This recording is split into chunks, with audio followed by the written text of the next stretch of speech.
Ternyata begitu, ternyata para nabi memulai keteguhan, kesabaran itu dalam memimpin kaumnya yang keras kepala itu ternyata dimulai dari menggembala kambing. Ini menunjukkan bahwa Nabi itu sudah dari kecil, dia memang memiliki talenta kepemimpinan yang sangat tinggi ya. Sudah menonjol memang dari sudah menonjol 8 tahun. Sampai kapan beliau seperti itu? Sampai umur 12 tahun. Jadi memang kalau dikatakan Nabi itu seorang pengusaha, ya memang pantas. Semua pekerjaan yang berada di dalam pesantren itu, Ustaz, tidak ada yang berpisah dari pendidikan. Oh ya. Jadi mau dia bertani, itu semua bagian dari pendidikan. Mau dia beternak di ayam, itu bagian dari pendidikan. Mau dia beternak di kambing, itu bagian dari pendidikan. Saya mendapatkan hadis Rasulullah SAW. Ma ba'atsallahu nabiyyan illa yar'al ghanam. Allah tidak mengutus seorang nabi pun kecuali dia pernah menggembala kambing. Nah, termasuk jadi semua nabi menggembala memang, Ustaz. Nah, ini dengan tegas di dalam Al-Qur'an disebutkan itu ketika Nabi Musa sudah berada di bukit Bukit Tursina.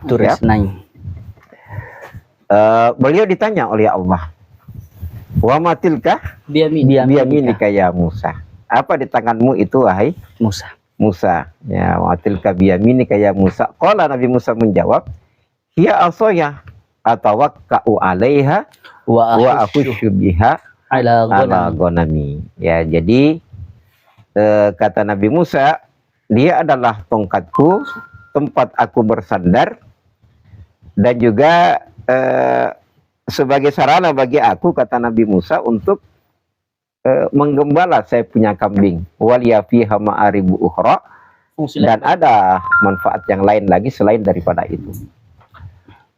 Kira-kira Pak Kiai, menggembala kambing, Nabi itu menggembala kambing di umur berapa? Ya, gimana dalam sejarah Pak Kiai? Umur 8 tahun. Ya, jadi Nabi Muhammad ketika dia berada di mana? Di Mekah, ketika dirawat oleh pamannya sepeninggal kakeknya, di umur 8 tahun beliau di rumah pamannya. Sebetulnya tujuan awal dari Nabi Muhammad menggembala kambing pada waktu itu sama sekali belum tergambar bahwa inilah yang akan mendidik dia sehingga dia menjadi seorang pemimpin. Nabi ketika itu menggembala hanya sekedar ingin meringankan beban ekonomi pamannya. Nah, kira-kira Pak Kiai, sebagai penggembala kambing ini di pesantren, selama melakoni penggembalaan kambing, kira-kira apa-apa saja yang pelajaran yang didapatkan selama menggembala kambing itu? Banyak sekali sebenarnya pelajaran-pelajaran yang didapat ketika menggembala kambing, Ustaz. Yang pertama, perhatian. Itu kita bisa kaitkan kepada anak-anak semua, kepada santri. Kita bisa kiaskan ke situ, ke hewan ternak itu. Bagaimana ketika dia merasa kelaparan, ketika tidak dikeluarkan dari kandangnya, karena kan kemarin kita sempat musim ulat bulu itu, Ustaz. Banyak kambing yang mati, ada kisaran 6 ekor. Kambing di kampus ada kisaran 6 ekor. Ada beberapa yang betina, ada juga jantan. Jadi kita dapat pelajaran, kalau kita perhatikan betul, kita kasihkan makan. Kan kemarin itu kurang perhatian, Ustadz, sehingga makanan-makanan yang kita bawakan kita tidak cek semua terlebih dahulu, akhirnya ada ulat bulu yang sempat dimakan. Tidak, pakai. Yang saya ingin tanyakan, kira-kira selama santri menggembala kambing itu apa-apa saja pelajaran penting bagi para santri-santrinya Pak Kiai di pesantren? Ya, itu mau saya jelaskan semua ke situ, Ustadz. Yang kedua itu kesabaran. Jadi santri sama kita semua ini bisa bersabar ketika disuruh terus untuk mengambil makan padahal jangkauannya itu jauh, Ustadz. sambil manjat-manjat. Di sini juga dilatih bagaimana ketika santri itu menerapkan sami'na wa ata'na, mendengarkan dan taat. Supaya santri juga mungkin tidak cengeng. Oh, gitu. Menggembala kambing itu, kemarin saya sama Ustaz, sama Pak Abdullah, kambing itu katanya kalau ditarik dia juga menarik. Ternyata kenapa kita berkambing, mengembala kambing itu mungkin di antara pelajarannya itu supaya kita mental kita bagus, kesabaran kita kuat. Ternyata begitu, ternyata para nabi memulai keteguhan, kesabaran itu dalam memimpin kaumnya yang keras kepala itu ternyata dimulai dari mengembala kambing. Betul antum bilang tadi, kalau nabi itu bukan tidak tahu dia akan seperti itu. Dia hanya taunya saya ingin membantu paman saya. Saya kan bukan anaknya. Artinya dia numpan di situ. Saya kan bukan hanya Abu Thalib.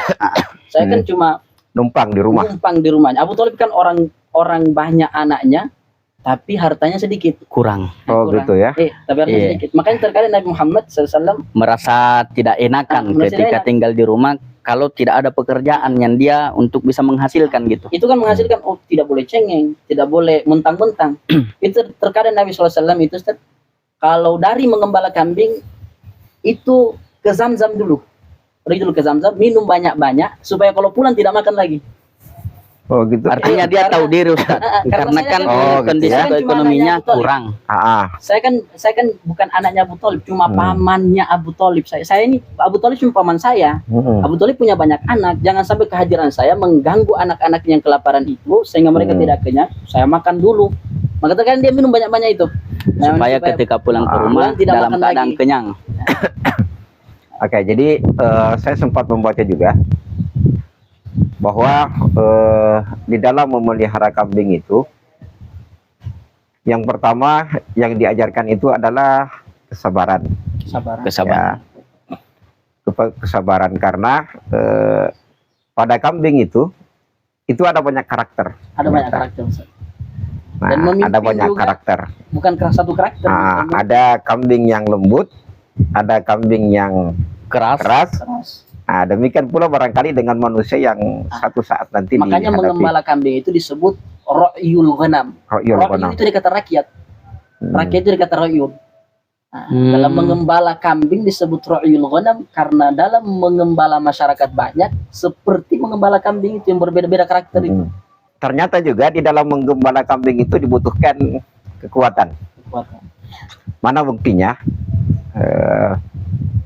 Nabi Daud alaihi salam ketika beliau bersama dengan Talut, ya, karena ada cerita dalam Quran itu bahwa dia bersama dengan Talut, ya.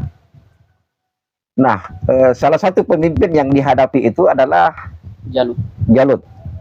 Yang tinggi besar. Jalut itu adalah seorang pemimpin yang sangat besar. Nah, diceritakan di dalam riwayat bahwa yang membunuh Jalut itu adalah Daud. Tapi ingat, pertanyaan pertama, bisakah kamu lawan Nabi Daud itu? Siapa? Jalut. Apa kata Nabi Daud? Nah, sedangkan singa, dulu saat saya menggembalakan kambing orang tua saya, ya, ada singa yang hendak menerkam saya punya kambing. Saya bisa lawan itu singa, apalagi sekedar Jalut. Luar biasa. Itu yang kita dapatkan di dalam menggembala kambing. Itu juga kita dapatkan, ini inspirasinya kekuatan mental. Di dalam surah Alam tara ilal mala'i min bani Israila min ba'di Musa idh qalu li nabiyyin lahum ba'ats lana malikan nuqatil fi sabilillah. Ini yang di bawah, wa qala lahum nabiyyuhum innallaha qad ba'atsa lakum taluta malika. Nah, salah satu di antara anggota dari Talut ini adalah Nabiullah Daud alaihi salam ketika beliau masih kecil. Masih ada kira-kira lagi manfaat lain yang kita dapatkan dari menggembala kambing? Selain sabar, kekuatan mental itu. Selain dia membutuhkan kekuatan fisik, di sana ada kekuatan mental. Apa ada pelajaran yang lain yang kita dapatkan dari memelihara kambing? mungkin juga Ustaz, bukan mungkin, pasti Ustaz, membuat kita dewasa dalam berpikir. Makanya kalimat ulama ketika melihat Nabi mengembala kambing, Nabi itu yal'abu wala yalhu. Yal'abu wala yalhu. Dia bermain tapi tidak lalai. Karena begitulah Nabi mengembala, ternyata di antara mengembala itu bukan sekedar mengembala. Beliau memanfaatkan semua medan dalam mengembala itu untuk bagaimana cara melawan musuh. Karena Arab dulu sebelum Nabi angkat Nabi sudah senang berperang. Nah, jadi kalau posisi pengembalaan saya seperti ini, kayaknya harus saya seperti ini supaya bisa melawan musuh itu. Dia belajar menggiring. Dia belajar dari sana, dari medan itu. Nah, itu Nabi SAW. Nah, makanya yal'abu wala yalhu. Beliau bermain tapi tidak. Dia pelajari memang strategi-strateginya. Kita ini tidak bisa membedakan antara main dengan lalai. Nabi Rasulullah Allah Subhanahu wa taala berfirman, "Qad aflahal mu'minun." Mukmin itu bisa mendapatkan falah itu kemenangan. Pertama kalau dia khusyuk salat, alladzina hum fi salatihim khashi'un. Tapi tidak berhenti ayat itu sampai situ. Walladzina hum 'anil lagwi mu'ridun. Orang beriman hanya bisa mendapatkan falah kalau dia khusyuk, kemudian kalau dia menemukan sesuatu yang membuat dia nantinya lalai, dia menghindar. Gimana? Oke, ada yang lain? Begitu Ustaz. Ada hadis ma akala ahadun ta'aman qattun khairun min amali yadihi. Tidak ada makanan ma akala ahadun, tidak seorang pun memakan sesuatu yang lebih baik ya kecuali dari hasil kerjanya. Wa inna Dawuda, dan sesungguhnya Daud itu adalah ya'kulu min amali yadihi, dia itu makan dari hasil kerjanya. Nah, ini kita lihat bahwa pendidikan Nabi Daud itu ya, bahwa dia dari masa kecil dia sudah bekerja. Ya, dia sudah bekerja. Apa kerjanya? Kerjanya diantaranya adalah menggembala kambing. Nah, dalam penggembalaan kambing itu juga memberikan ya pelajaran yang sangat berharga kepada kita bahwa ini adalah pelajaran bagi anak bagaimana dia bisa mandiri ya, tidak bergantung pada orang lain. Makanya kita lihat Nabi kita Muhammad SAW itu beliau memiliki kemandirian yang luar biasa. Umur 8 tahun ya, umur 8 tahun itu kelas berapa SD itu? Sekarang kelas 2 SD Ustaz. Kelas 2. Kelas 2 SD. Nah, Nabi kita Muhammad SAW sudah tidak tergantung pada pamannya.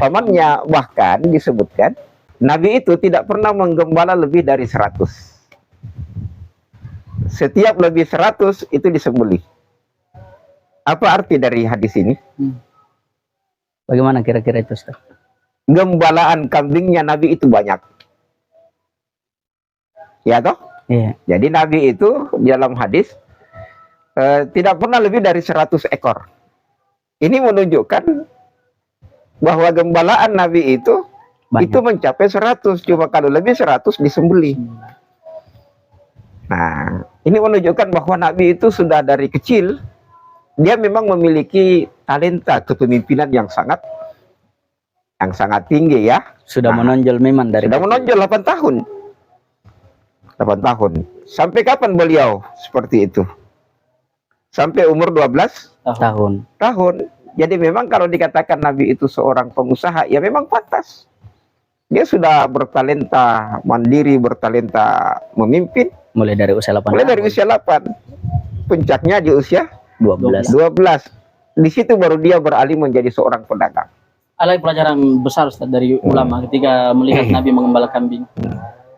Sebenarnya Nabi mengembala kambing itu pelajarannya juga bukan untuk Nabi, untuk kita. Dididik oleh Nabi bahwa muslimin harus bekerja. Begitu nih. Harus bekerja. Karena saya kan Nabi yang kalau saya minta sama Allah kaya langsung. Tapi betapa Nabi mengembala kambing untuk menunjukkan bahwa bahwasanya harus bekerja. Itulah kenapa ulama mengatakan bahwa berbeda pengambilan ibrah ketika membaca kisah Nabi Sulaiman dengan kisah Nabi Musa. Kalau Nabi Musa harus normal, harus mengikuti bekerja, makan. Kalau Sulaiman kan semua serba enak dan hidup tidak seperti itu. Nabi Muhammad ingin berkata bahwa hidup itu harus bekerja. Saya Nabi, saya bisa minta sama Allah kaya-kaya. Bahkan Nabi pernah disodorkan, Ustaz. Kata Nabi SAW, arada aliyya rabbi badha Makkah dhahaban. Tuhanku pernah menyodorkan kepadaku agar lembah Makkah itu dijadikan emas semua. Untuk supaya saya kaya. Tapi apa kata Nabi? La ya Rabb, tidak ya Rabb. Aju'u yawman wa ashba'u yawman. Biarkan saya lapar sehari dan kenyang sehari. Wa idza ju'tu syakartuka wa hamidtuka. Kalau saya wa idza syabi'tu syakartuka wa hamidtuka. Kalau saya kenyang ya Allah, saya akan bersyukur memujimu, bersyukur kepadamu. Wa idza ju'tu tadarra'tu ilaika wa da'awtu. Kalau saya lapar ya Allah, saya akan minta kepadamu dan saya akan merendahkan diri kepadamu. Itu pelajaran besar bahwa muslimin harus bekerja. Artinya kalau kita pengen hasil harus ada usaha. Karena para nabi itu pasti kaya. Orang beriman pasti kaya. Kata Nabi SAW, mal faqra akhsha alaikum. Bukan kefakiran aku khawatirkan untuk kalian, walakin akhsha an tubsata alaikum dunya. Tapi yang aku khawatirkan jangan sampai kalian diliputi dunia, kekayaan yang banyak itu. Fatanafasuha kama tanafasa man kana qablakum. Kalian berlomba-lomba sebagaimana orang dulu berlomba. Fatuhlikukum kama ahlakathum. Dunia merusak kalian sebagaimana orang dulu merusak. Dirusak oleh dunia. Jadi Pak Kiai bagaimana apakah penggembalaan kambing di pesantren ini bagian dari pendidikan atau dia terpisah? Dia adalah hanya sarana untuk mendapatkan finansial atau dia bagian dari pendidikan yang ada di pesantren? Semua pekerjaan yang berada di dalam pesantren itu, Ustaz, tidak ada yang berpisah dari pendidikan. Oh ya. Jadi mau dia bertani itu semua bagian dari pendidikan, mau dia beternak di ayam itu bagian dari pendidikan, mau dia beternak di kambing itu bagian dari pendidikan. Dari anak-anak itulah semua nanti akan lahir pemimpin-pemimpin yang insya Allah mereka berkualitas karena mereka sudah dilatih dari awal.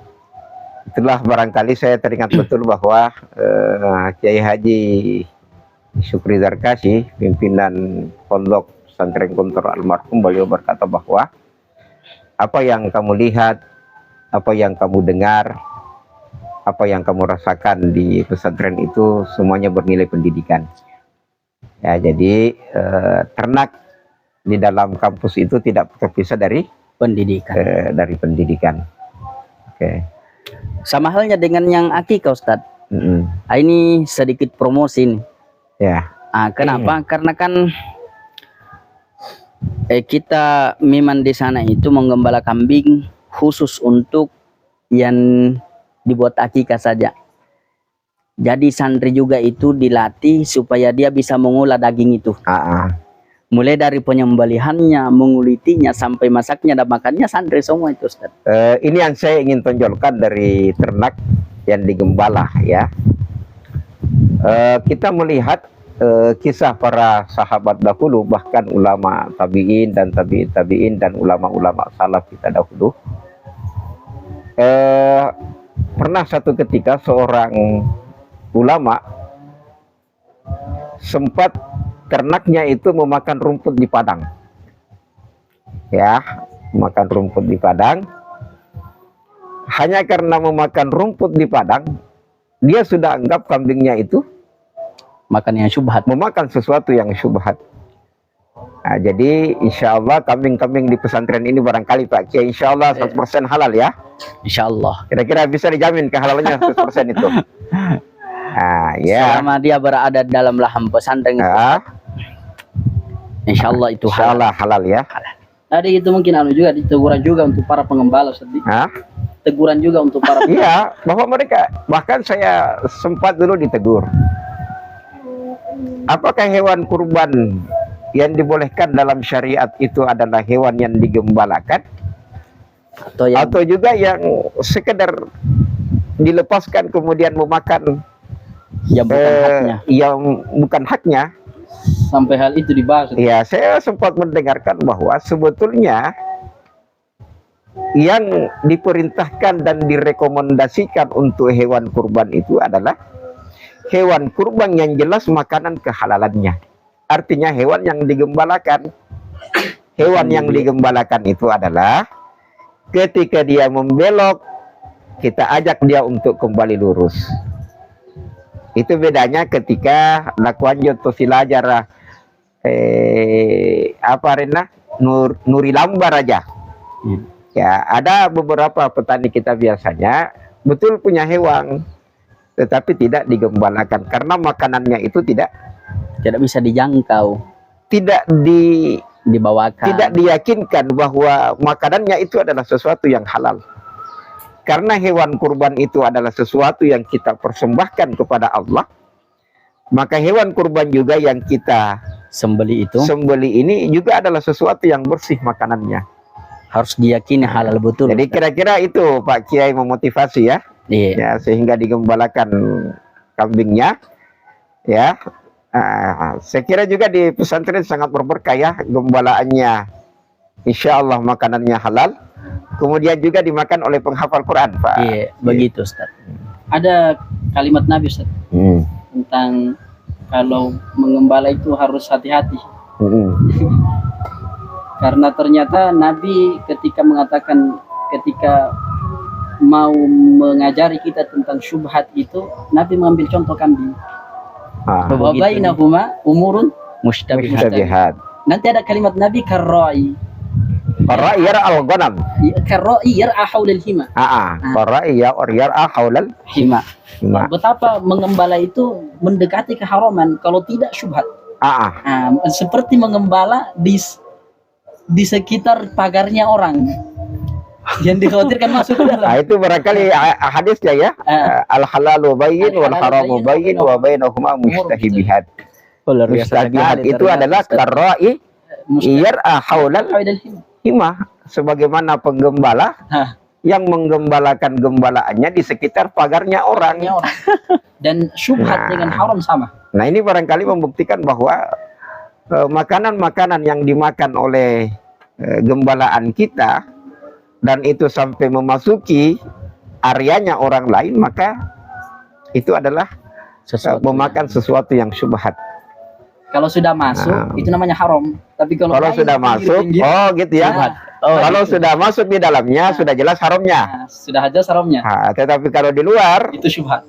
Gitu. Dan Nabi mengatakan, "Famanittaqash syubhat faqad istabra ali dinihi." Kalau dia berhati-hati syubhatnya, tidak membiarkan kambingnya bermain di pinggir, itu berarti dia selamat. Tapi kalau dia membiarkan di pinggir bukan masuk, maka apa yang terjadi? Syubhat. Masuk ke syubhat. Jadi syubhat dengan haram sama. Beda. Syubhat lain, haram lain. Iya, maksudnya Nabi SAW memposisikan itu. Artinya hampir-hampir lah. Saya kira ini Pak Kiai ya, sekedar bincang-bincang kita ingin mengatakan kepada masyarakat kita bahwa menggembala kambing itu bukan sebuah kehinaan dan bukan sebuah kerendahan. Ya, tetapi di sana ada pelajaran yang sangat banyak. Bahkan ma ba'atsallahu nabiyyan illa yar'al ghanam. Ya, artinya bukan pekerjaan hina. Allah tidak mengutus seorang nabi kecuali mereka itu menggembala kambing. Bahkan kalau kita lihat dalam Quran itu banyak hal-hal yang sebetulnya menjadi sunnah Nabi, tetapi pada hari ini agak risih orang melakukannya. Wa ma nursilul mursalin ada tuh ya'kuluna ta'ama wa yamshuna fil aswaq. Ya, apa itu ayatnya itu Pak Kiai itu? Wa ma nursilul mursalina illa annahum arsalna qablaka minal mursalin illa an ya'kulu ta'ama wa yamshuna illa annakum ya'kuluna ta'ama wa yamshuna fil aswaq. Illa annahum ya'kuluna. Betul ya? Ya, nanti dilihat lagi ya. Tidaklah Allah mengutus Nabi itu kecuali Nah, mereka itu manusia biasa sebagaimana kita. Ya, mereka itu makan sebagaimana kita, dan juga mereka berjalan di pasar-pasar. Nah, tadi itu semua nabi menggembala kambing. Sama dengan tadi kata-katanya apa Pak Kiai? Min ra'yil ghanam ila qiyadatil umam. Ya, dari menggembala kambing menuju kepada pemimpin. Ada kalimat Nabi terakhir, Ustaz. Ya. Kalimat Nabi, betapa menggembala kambing itu bukan pekerjaan hina. Kata Nabi, kuntu ar'al ghanam. Kuntu ar'al ghaman li ahli Makkah ala qararin. Saya pernah menggembala kambing miliknya orang Mekah dengan mendapatkan beberapa dinar. Qarar itu dibawanya. Qararit. Dibawanya dinar. Dibawanya. Kalau sekarang kita mungkin. Yang jelas dia mendapatkan uang.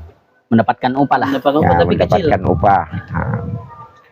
Saya kira ini pelajaran penting yang kita peroleh dari menggembala kambing, bahwa dia adalah sunnah para nabi, ya, bahwa dia itu melatih kemandirian, dia itu melatih kepemimpinan, dia itu melatih kekuatan, ya, dia juga melatih kesabaran.